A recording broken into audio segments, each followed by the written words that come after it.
What do you call it? It's called a BlackBerry. Huh. Try typing with your thumbs.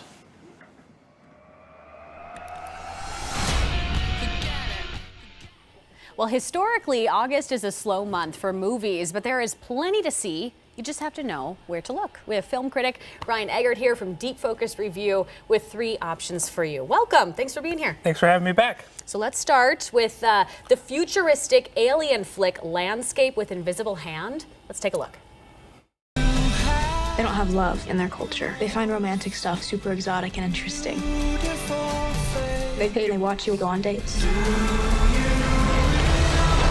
Family dinner is one of our most cherished human rituals. Do you have to do this right now, Chloe? You're not supposed to talk about the broadcast on the broadcast.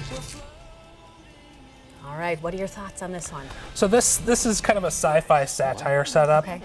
It made me think actually a lot about the SAG and WGA strikes because it's about the price tag that you put on your creativity and your authenticity. So it involves this teenager who can either broadcast his relationship with his girlfriend for the aliens' entertainment, or he can sell his paintings to aliens and kind of earn a buck to help his struggling family. And the aliens that have sort of taken over Earth at this point, it's not a violent takeover, it's like an occupation, an economic occupation. Okay. So it's a unique take on sort of the alien invasion story. And it made me think a lot about, like I said, the SAG and WGA strikes that are going on right now.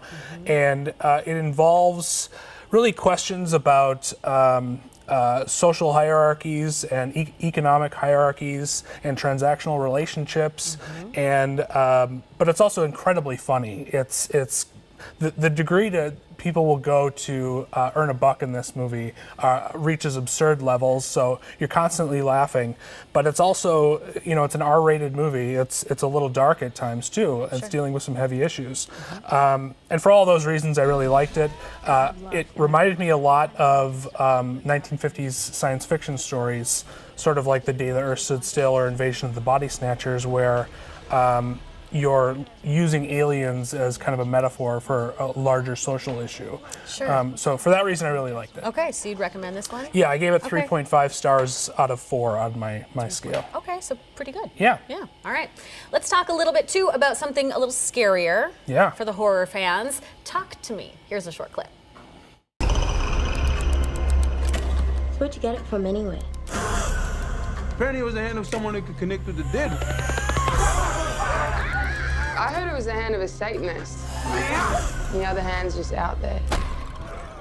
Oh, this looks a little creepy. Yeah, it's been in theaters about a month now, and it's been kept in theaters because of positive word of mouth. And as you kind of saw there, it involves some teens who, rather than doing, say, the Tide Pod challenge or something absurd like that, are playing with this severed hand of a dead medium. And when they touch it, they're possessed for a short period of time, which is sort of this out-of-body experience. Of course, things get a little bit out of control. It's very funny at times. It's very scary at times too. And that kind of manic energy is really what I liked about it. There's also another reason to see it, which is it's an A24 movie. And A24, speaking of kind of the SAG deal, they're one of the only studios that has made a deal with SAG actors. So I think in terms of ethical consumerism, putting your dollar toward an A24 movie is something you can kind of feel good about right now. Right, okay. So I highly suggest people go out and check this one out while it's still in theaters. Okay, so where'd you put this one? I put this one at 3.5 out of 4 as well. Yeah. Okay, so a little bit better than the last. Absolutely, yeah. Cool. Okay. Let's talk about what's new on streaming as well. So there have been a lot of movies right now about the 80s and 90s. We're talking Tetris, Air. There's now one about the invention of a BlackBerry as well. Yeah, absolutely. Okay. These kind of brand biopics, there's been a lot of these this year, as you pointed out.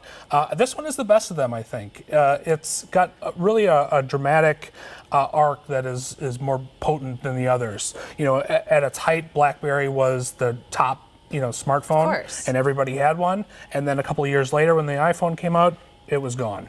Let's take a look. Okay. Okay. Picture a cell phone and an email machine all in one thing. There is a free wireless internet signal all across North America, and nobody has figured out how to use it. It's like the Force. Sorry, have you seen Star Wars? No.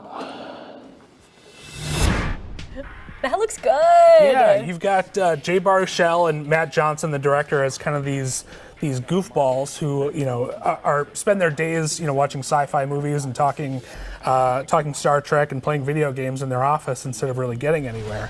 So they hire Glenn Howerton from It's Always Sunny in Philadelphia, who's sort of this executive shark, who's a really volatile character, and I could really see him being nominated for an Oscar at the end of the year because it's such an incredible performance. Wow. But like Landscape with Invisible Hand, it's really about that point at which you begin to compromise your quality control and compromise what you want to do for a buck. So it's got this sense of hubris, and it's talking about just kind of your integrity as a business person. But it's also got this really exciting docu-style aesthetic to it that is really playful and sort of rambunctious, that really sustains its humor and the drama throughout. Okay. Well, wonderful. Thank you. We all got a chuckle when he said an email machine. Right, That's kind of funny.